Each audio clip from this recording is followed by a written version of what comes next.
최고위원님에 이어서 좀 말씀을 드리겠습니다. 조작의 달인이 검찰의 불법 수사와 거짓말이 계속해서 밝혀지고 있습니다. 이번에는 쌍방울 대북 송금 사건입니다. 최근 언론을 통해서 공개된 이화영 전 경기도 평화부지사와 변호사 간 지난해 7월 12일 구치소 접견 녹음 파일 등에 따르면 이 전 부지사는 검찰과 김성태 전 쌍방울그룹 회장의 회유와 압박에 의해서 허위 자백을 했다, 이렇게 토로를 했습니다. 이런 정황은 몇 달간 제출되지 않았던 출정 기록에도 확인되고 있습니다. 이화영 전 부지사의 2심 재판에서야 볼 수 있게 된 출정 기록에 따르면 예상대로 김성태, 방용철, 이화영 3인이 한날 한시 같은 검사실인 수원지검 1313호에 소환된 게 무수히 많습니다. 2023년 5월에 10번, 6월에 11번으로 총 21차례나 됩니다. 통상적으로 대질 조사였다면 작성되었을 것이라고 보이는 조서는 딱 한 차례 있습니다. 검찰이 허위 진술을 위한 세미나를 했고 이전 부지사에 대한 회유와 압박이 실제로 있었던 것으로 볼 수밖에 없습니다. 이것이야말로 검찰이 툭하면 내뱉는 사법 방해 그 자체입니다.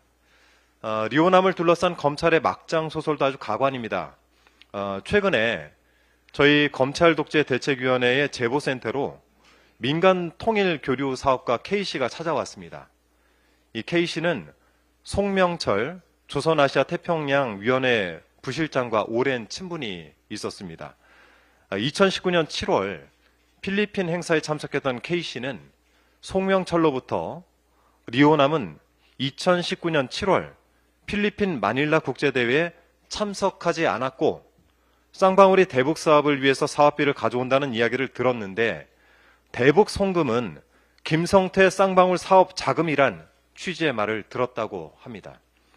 아울러서 이재명 대표 이야기는 일절 없었다라고 증언했습니다.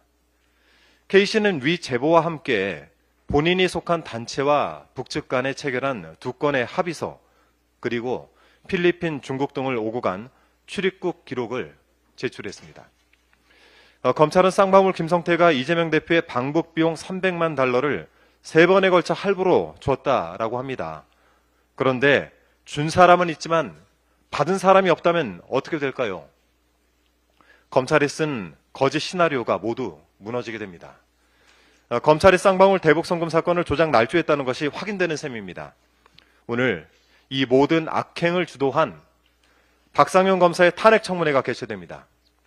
구체적인 탄핵 소추 사유를 보면 박상현 검사는 탄핵은 물론 속히 형사처벌을 받아야 할 사람으로 보입니다.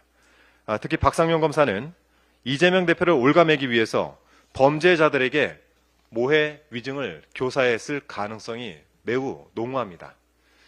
박상현 검사는 민당이 추진 중인 법 왜곡죄 도입을 반드시 해야 된다라는 그 필요성을 몸소 보여준 대표적인 검사입니다.